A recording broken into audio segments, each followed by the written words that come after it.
Peut-être deux mots pour commencer, pour peut-être expliquer un peu le fait étrange que, donc, bon, en tant qu'historien contemporaniste, je parle sur un sujet qui, a priori, n'a absolument rien à voir.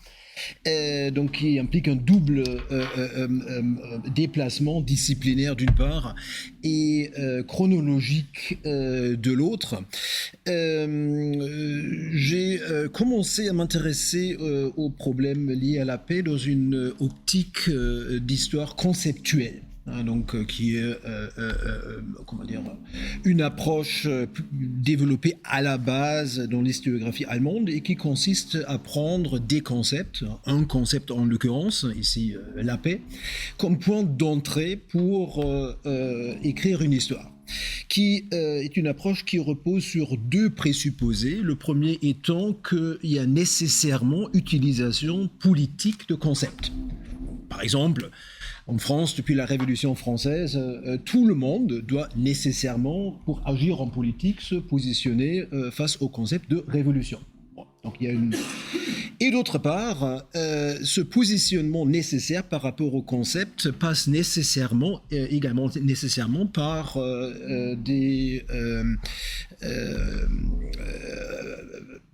par des controverses, ce qu'on entend précisément par ces concepts. Donc les conservateurs et les socialistes n'entendent pas la même chose par révolution. Donc du coup, par concept, dans ce sens, une histoire conceptuelle, on entend toujours ce mélange entre donc une unicité d'une unité lexicale du mot et d'autre part nécessairement une polysémie. Bon. On peut revenir sur ces aspects plus tard si vous voulez, mais je tenais à le dire d'emblée pour éclaircir quelques usages du mot concept ici dans mon intervention. Ensuite, en m'intéressant à la paix en particulier, j'ai été amené à me déplacer progressivement de ma zone de confort, donc l'histoire contemporaine depuis la Révolution française, d'abord vers les Lumières, ensuite à partir de là, je me suis rendu compte qu'il y a un héritage beaucoup plus lointain qui passe notamment par Saint-Augustin. Et à partir de là, je me suis déplacé encore voilà, vers donc, une pensée, comment dire, des sources grecques de cela. Donc, ce que je voudrais faire aujourd'hui, c'est donc un exposé qui s'organise en deux temps. Dans un deuxième temps, je vais vous parler donc dans une optique un peu orientée vers la finalité de cette journée, c'est-à-dire la philosophie proprement dit, c'est-à-dire je vais vous parler de Platon. Voilà. Est-ce que ça marche ici ? Voilà.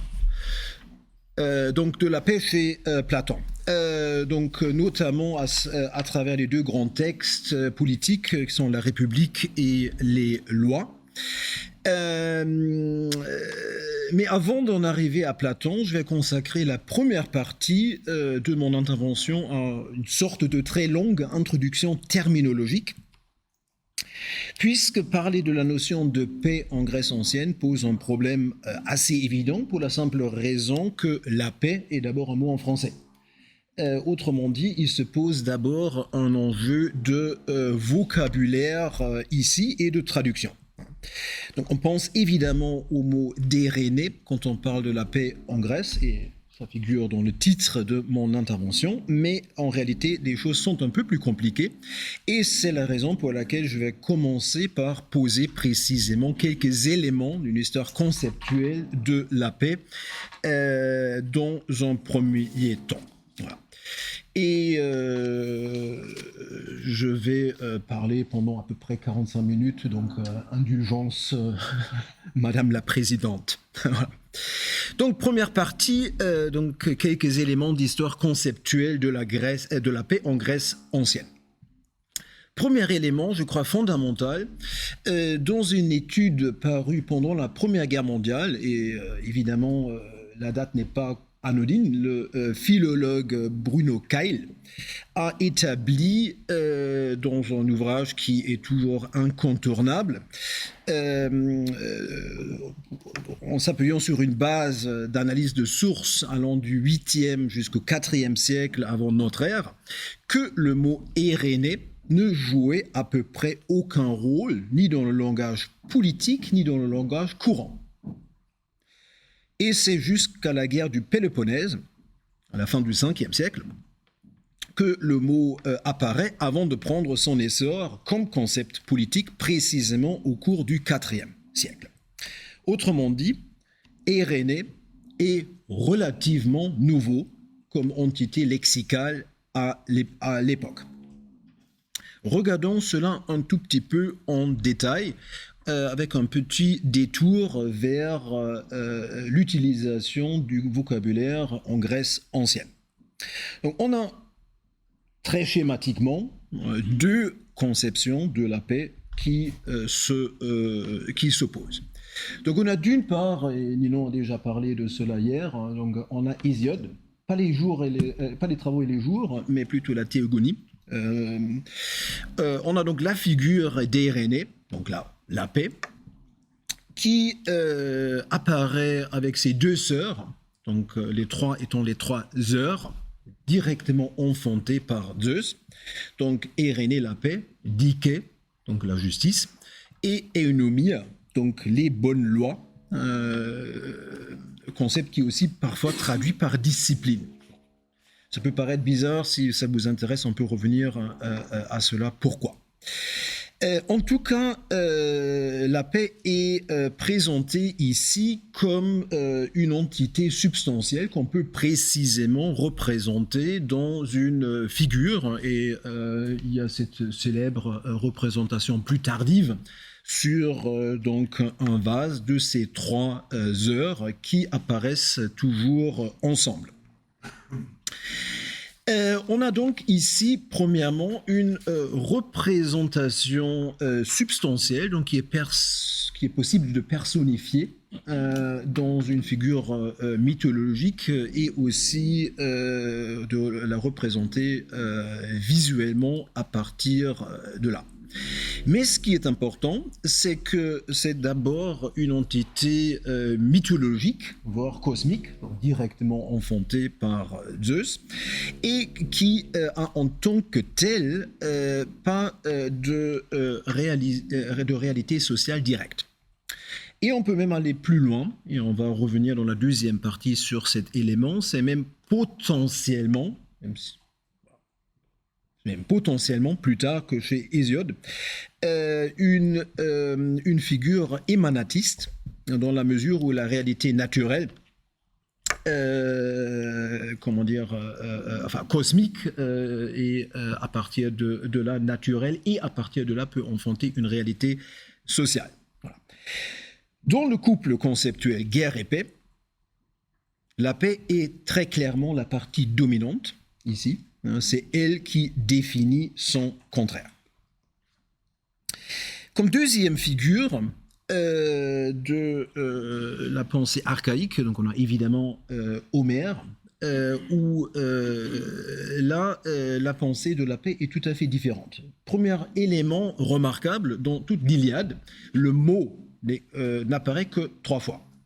Donc extrêmement peu, et à chaque fois dans le syntagme que vous pouvez voir ici, Érénès, au temps de la paix, qui à chaque fois signifie un temps d'avant la guerre de Troie, à savoir une sorte d'âge d'or mythique. Mais là encore, pas de réalité concrète, mais plutôt une figure mythique ou mythologique. Une figure tout à fait différente en revanche. Donc je crois, tu as évoqué aussi la description du bouclier d'Achille dans le non, c'était pas hier, bon j'ai rêvé.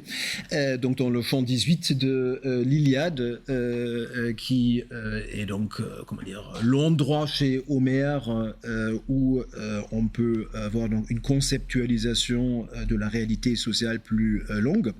Donc sans rentrer dans les détails, très clairement la conflictualité prime. chez Homère. Et si on arrive à un vivre ensemble pacifié, c'est toujours par une intervention, soit par un pouvoir public, comme ce serait le cas dans l'Iliade et la description du bouclier d'Achille, soit à travers une intervention divine. Comme ça, c'est le cas dans l'Odyssée.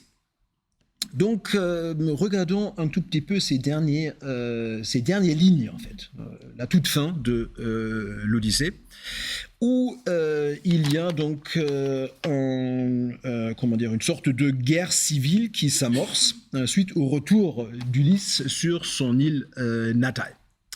Et donc dans son combat contre les prétendants de Pénélope, le protagoniste peut donc compter sur le secours d'Athéna, qui, donc confronté à la montée de violence, s'adresse à son père Zeus en disant « Vas-tu faire durer cette guerre ?» donc Polémos, « funeste et sa mêlée terrible, ou veux-tu rétablir l'accord Philothéta des deux parties ?» Sur quoi Zeus répond « Puisque les prétendants ont été châtiés par le divin Ulysse, pourquoi ne pas sceller de fidèles serments, Orchiapista, l'ancienne amitié les unissant entre eux, et on reverrait fleurir la richesse et la paix. » Donc l'alternative présentée ici par Athéna n'est pas celle entre guerre et paix, mais d'abord entre la guerre et un accord d'amitié, donc philothéta. Donc guerre et paix ne sont pas des contraires ici. Ensuite, Zeus, lui, utilise l'expression donc de fidèle serment, qui a une signification assez précise dans le langage diplomatique de l'époque, puisque pour résoudre un conflit, on prête serment, et c'est dans tel acte diplomatique que résulte la condition juridique d'un accord d'amitié. Donc la paix proprement dite, Irénée, que Homère lie à la richesse, n'est qu'une conséquence de cette condition juridique de philothéta. Autrement dit, et pour résumer cela, donc dans le langage politique archaïque, Homère utilise trois mots différents pour désigner différents registres que les époques ultérieures vont ensuite confondre dans un seul mot de paix. Donc on a d'abord le fidèle serment pour l'acte diplomatique de régler le conflit. On a ensuite un accord d'amitié pour la condition juridique de cette paix. Et on a troisièmement la paix proprement dite, qui n'a en soi, en revanche, pas de réalité politique, qui est uniquement une suite de cet acte juridique. Dans le registre diplomatique de l'époque, on utilise également deux autres expressions. Donc, d'une part, ce qu'on peut traduire par résolution des conflits, et ensuite le mot spondai, donc le pluriel de spondé, qui veut dire libation, littéralement, et qui va s'imposer à partir du 5e siècle comme standard au détriment de l'ancien accord d'amitié, donc de l'ancien philothéta. Également, à partir du 5e siècle, le mot spondai va se doubler d'un autre instrument diplomatique, ce qui est la symmachie, donc l'alliance pour le combat, de sorte que on a pu considérer que spondai et symmachia sont un seul instrument diplomatique. Donc on se met d'accord pour terminer un conflit, et il s'ensuit une alliance de combat pour la prochaine guerre. Donc, spondai et symmachia sont liés. Voilà. Et fait important, et on y reviendra dans un instant, cet acte diplomatique est toujours limité dans le temps.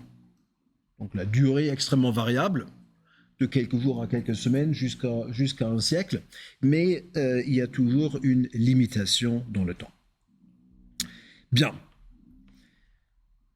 Ce n'est donc qu'à l'époque classique que ce vocabulaire change de manière importante et que le mot Irénée fait son apparition comme une catégorie politique. Il y a plusieurs raisons à cela et plusieurs éléments de contexte.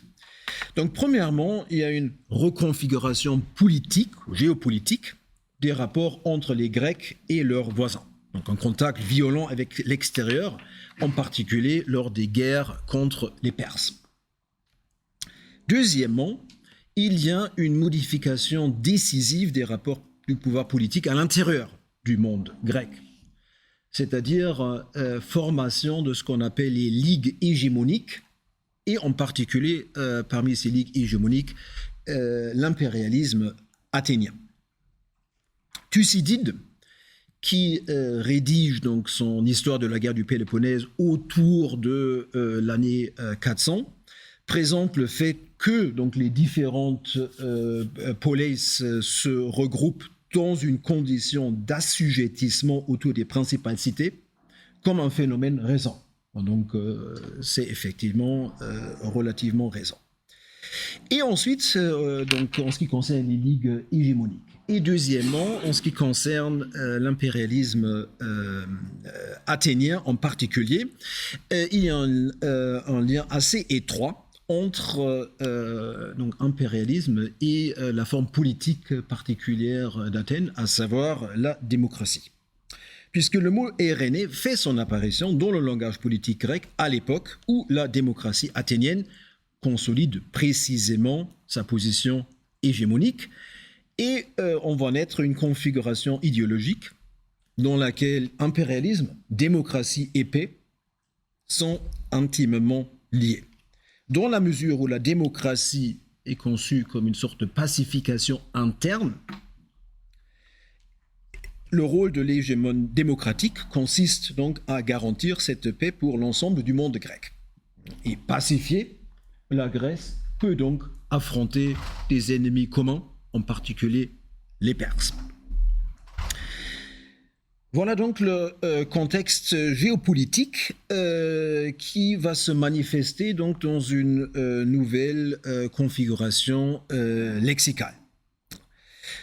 Tout d'abord, Thucydide et à sa suite d'autres, comme Platon également, vont présenter la guerre du Péloponnèse comme une stasis, ce qu'on traduit donc le plus souvent par guerre civile,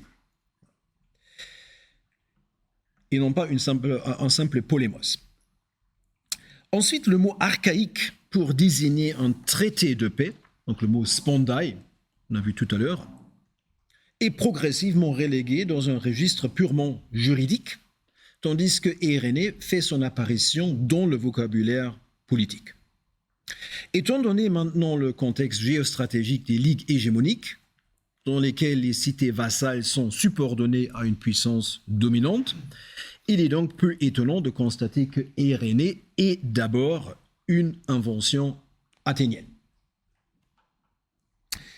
Après la victoire spartiate lors de la guerre du Péloponnèse, il y aura deux autres concepts qui vont se rajouter à cette configuration, puisque Sparte va présenter son action donc contre cet impérialisme athénien avec les mots donc, de liberté et l'autonomie des différentes cités grecques pour mettre justement l'accent sur voilà, le fait que, donc, selon eux, ils respectent la liberté et l'autonomie.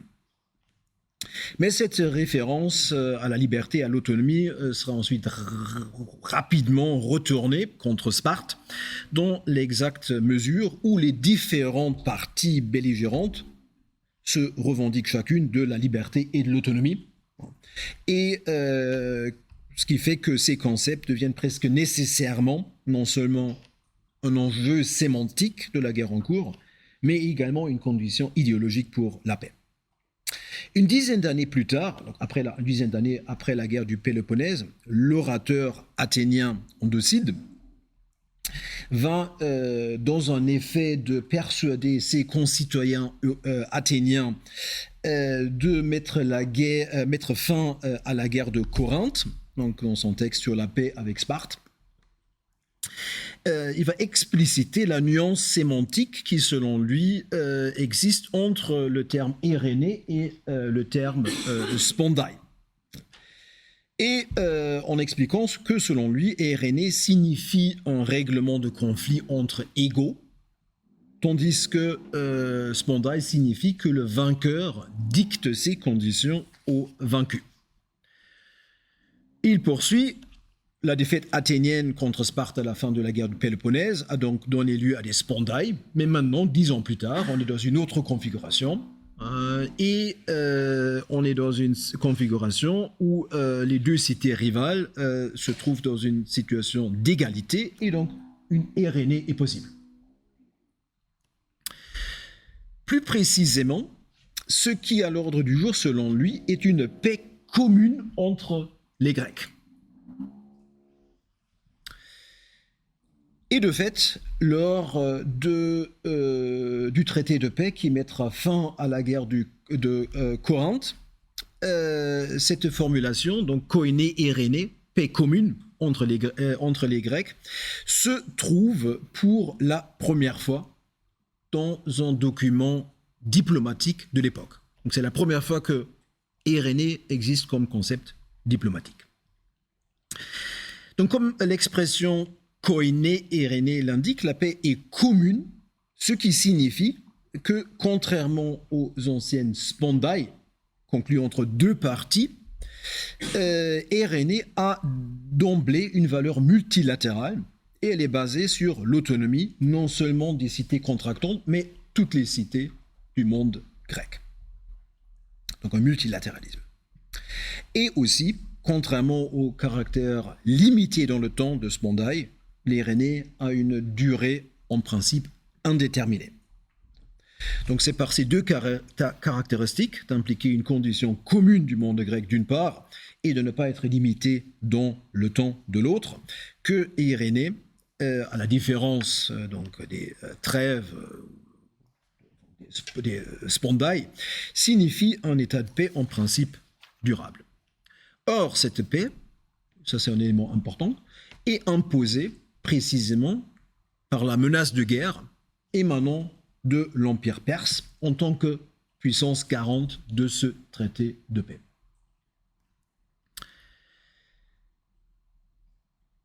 Deuxième élément, et ça sera un peu la conclusion de cette première partie, il s'ensuit une reconfiguration lexicale. Je l'ai rappelé tout à l'heure, tu pourras me passer la gourde. La guerre du Péloponnèse est donc appelée stasis, qu'on peut traduire donc comme guerre civile, avant tout pour souligner le caractère scandaleux de cette guerre. La stasis a toujours une valeur négative, tandis que polémos peut avoir une valeur positive. Donc, mais aussi, plus fondamentalement, pour désigner qu'il s'agit d'une guerre entre deux modèles d'organisation politique. Donc, en l'occurrence, entre la démocratie athénienne et l'oligarchie spartiate. Donc, il s'agit donc effectivement, si on veut pousser l'interprétation un peu, d'une guerre civile dans la mesure où le conflit social à l'intérieur de la cité est, pour ainsi dire, externalisé. Et donc, donne lieu à un conflit externe entre deux modèles d'organisation sociale. Deuxième élément important, à la différence du vocabulaire entre polémos et stasis, il y a une distinction ici anthropologique fondamentale qui sépare les Grecs des barbares. Et l'unité culturelle du monde grec est d'emblée conceptualisée en tant qu'organisation pan-hellénistique. Donc, si on veut dire donc un modèle d'organisation politique essentiellement pluraliste, pour ne pas dire fédéraliste. Or, pour citer l'historienne Nicole Leroux, il est de l'essence même du panhellénisme de chercher à greffer l'union des Grecs sur l'hégémonie d'une seule cité. Le plus souvent, dans le cas qui nous préoccupe ici, sur l'hégémonie athénienne.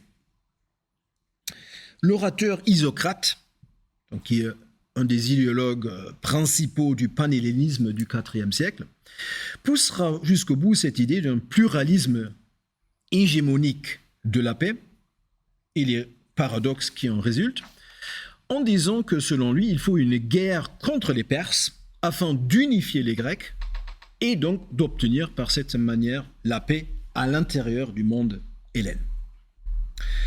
Il déclare en particulier que donc, l'objectif de toute sa vie politique n'a été rien d'autre que, je cite, inciter les Grecs à la concorde et à la guerre contre les barbares. Donc si la vision du monde d'Isocrate est donc fondamentalement celle d'une dichotomie entre Grecs et barbares, la cité d'Athènes est en même temps érigée, si vous voulez, comme le centre et le modèle du monde grec en tant que tel. Et il s'ensuit que si la paix parmi les Grecs équivaut à la guerre contre les étrangers, Athènes devient naturellement l'épicentre de la paix.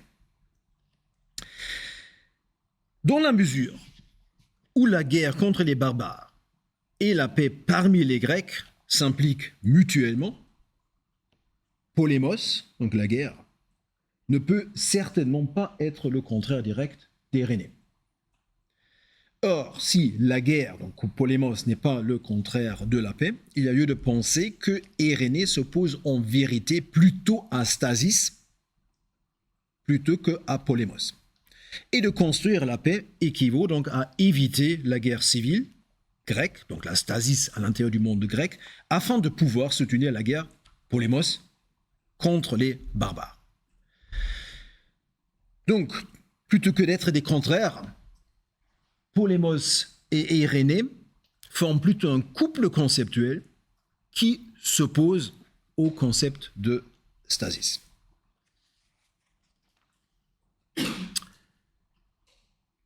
Je passe maintenant à ma deuxième partie et je vais dire quelques mots à propos de Platon. Avant de le faire, donc ici on a une représentation de la paix donc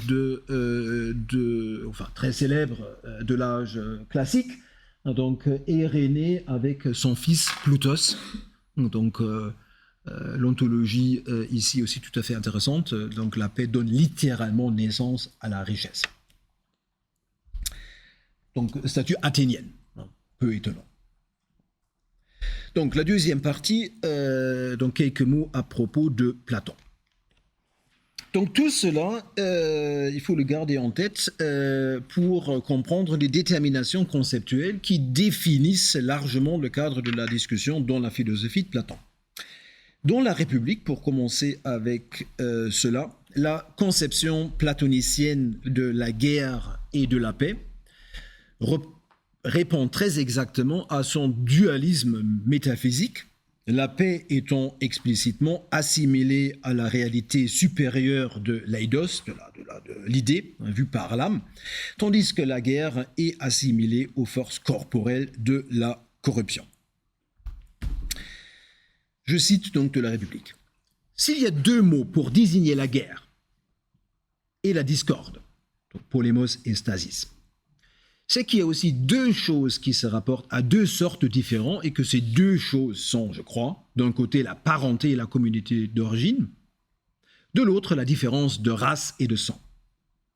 L'unité entre parents s'appelle discorde, entre étrangers, guerre. Donc voilà, donc une différence qui encore une fois donc repose sur la différence anthropologique fondamentale. Dans d'autres endroits, Platon va encore plus loin, comme dans le Ménexène, où il décrit donc une cité où on ne voit point de barbares de nature grecque par la loi. Partager notre vie. Nous sommes grecs authentiques, sans alliage de sang barbare, d'où la haine sans mélange pour la gente étrangère qui infuse à notre cité. Donc, comment ? Non, c'est pas moi qui traduit. C'est la traduction des belles lettres. J'ai pas noté le nom du code.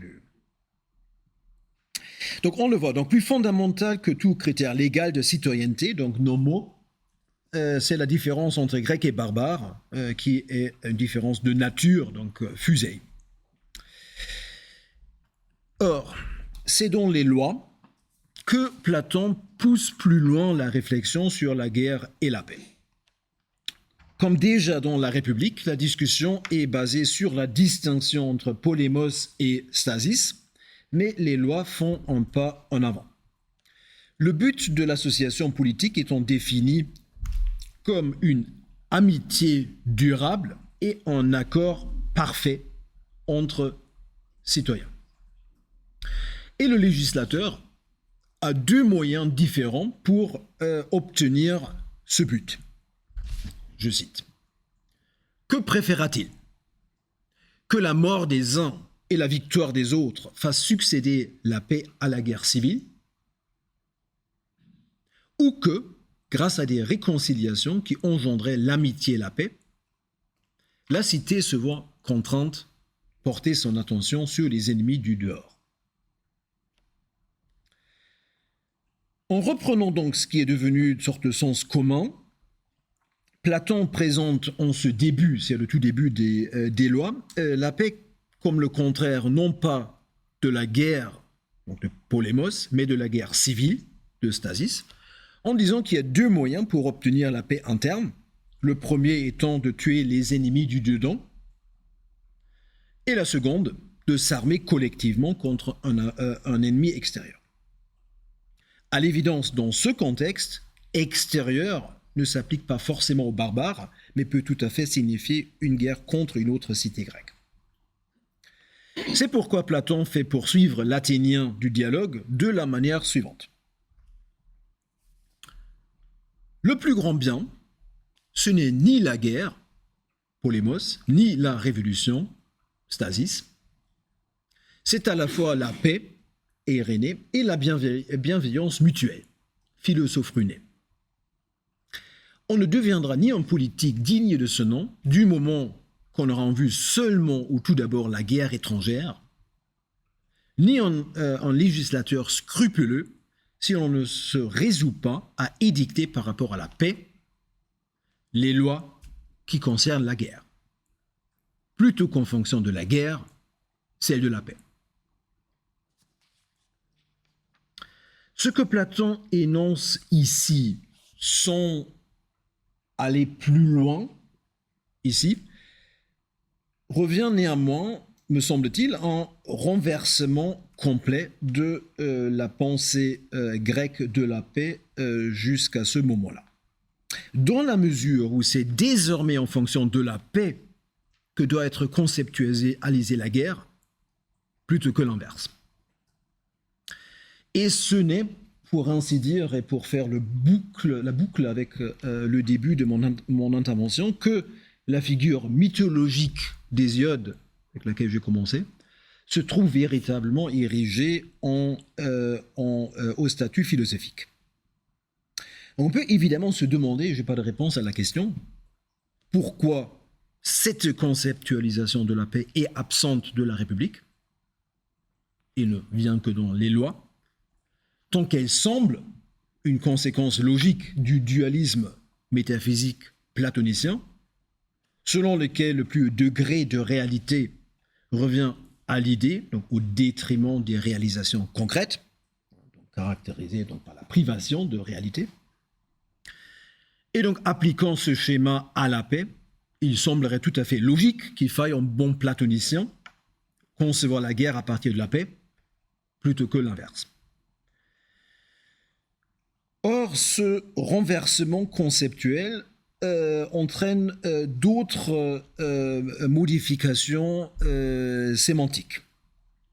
En particulier, vous vous souvenez, chez Hésiode, la paix apparaît ensemble avec la justice, qui est donc au centre de la République d'emblée, et avec l'éonomia, les bonnes lois. Donc c'est ces trois sœurs qui arrivent ensemble.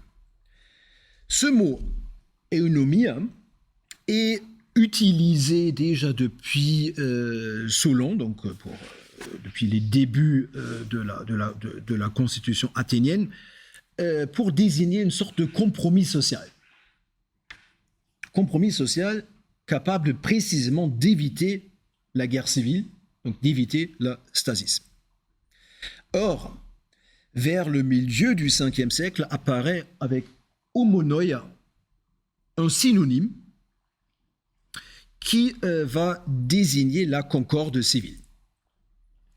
Et le concept latin de concordia suivra à peu près la même trajectoire conceptuelle que le mot de homonoia.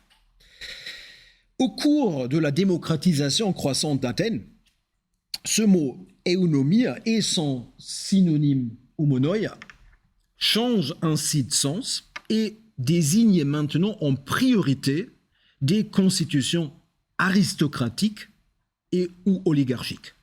Si bien que Hérodote, par exemple, applique le mot eunomia explicitement à Sparte. Tandis que les régimes démocratiques comme Athènes vont se revendiquer plutôt de l'isonomia et donc mettre l'accent sur l'égalité juridique. Selon Platon, dans les lois, pour qu'une communauté qui ne soit bâtie ni sur la mort préalable de ses ennemis intérieurs, ni sur la mobilisation commune contre les ennemis extérieurs, donc pour que cette communauté politique soit possible, il faut, nous dit Platon, qu'elle soit fondée sur la concorde, donc l'homonoia, entre les individus. Or, cette concorde repose, selon Platon, sur une attitude psychique, nommée donc philosophruné, donc le sentiment d'amitié, donc qui est très clairement une valeur subjective.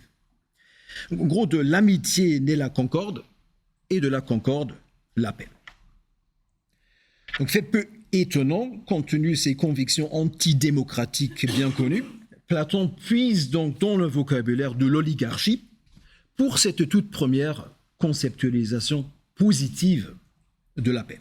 Donc positive dans le sens que c'est elle, la paix, qui donne sens à la définition de la guerre, plutôt que de signifier négativement un état où la guerre est suspendue. Or, chez Platon, ce n'est pas la paix qui définit un idéal de vie en communauté, et ce n'est pas donc le mot paix qui sert à nommer un idéal de vie politique. Cet idéal politique et éthique est plutôt désigné par le concept d'homonoia et également de philosophruné. Et le concept de paix n'a finalement qu'un statut dérivé par rapport à eux.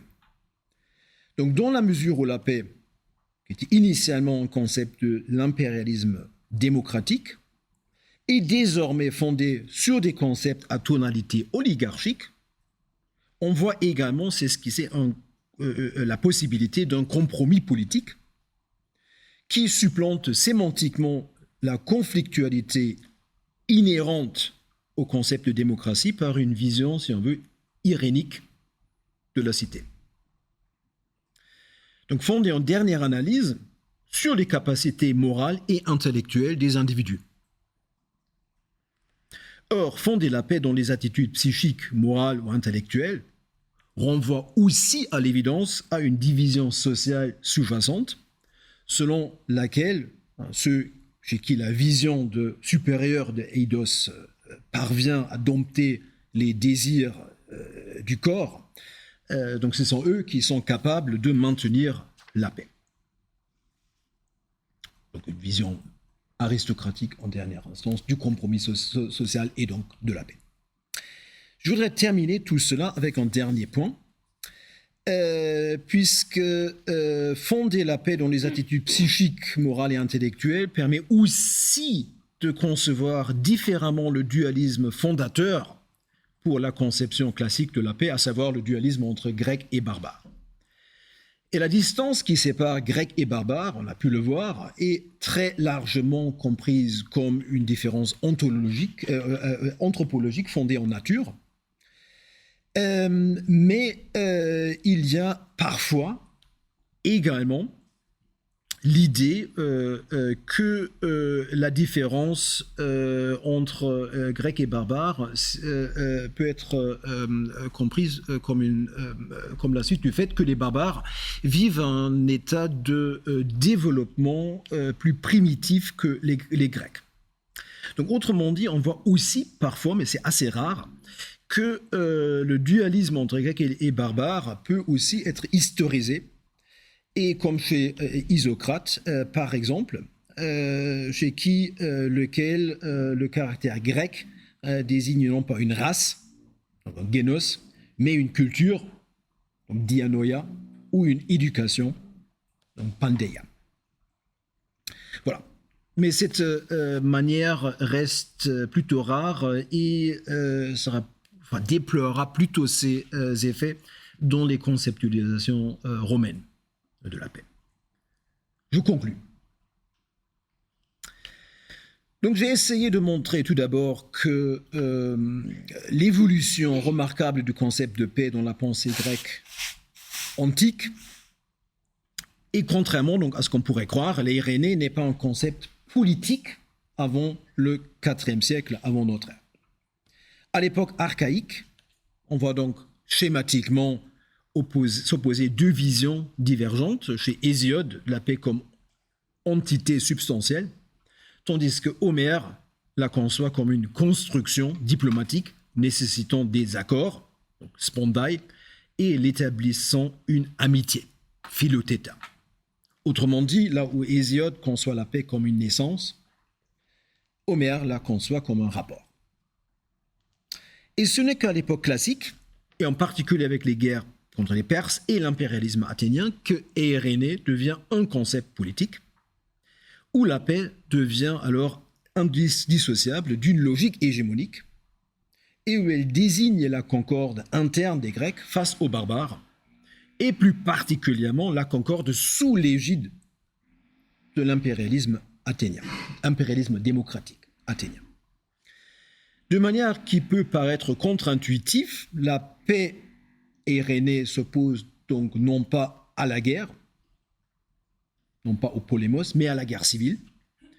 Et guerre et paix fonctionnent comme un couple conceptuel, c'est ça mon argument, qui unit contre la discorde interne. Avec Platon, et particulièrement dans les lois, s'opère donc un renversement majeur, puisque c'est maintenant la paix qui définit la guerre, et non l'inverse, fondée sur la concorde, homonoia, et l'amitié, philosophruné. Cette distinction platonicienne élève la paix véritablement au statut d'un concept philosophique, tout en l'ancrant dans les capacités morales et intellectuelles individuelles, et donc politiquement parlant, à l'intérieur d'une conception aristocratique de la politique.